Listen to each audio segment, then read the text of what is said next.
You ask Tiger to solve. This deals with linear equations with one unknown.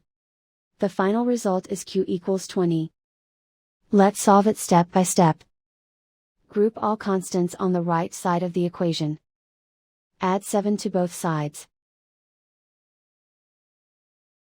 Simplify the arithmetic.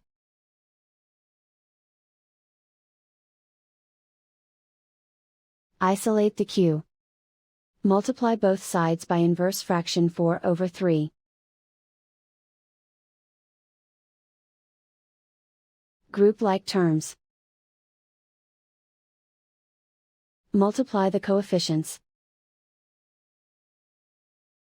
Simplify the fraction. Multiply the fractions. Simplify the arithmetic. And so the final result is q equals 20.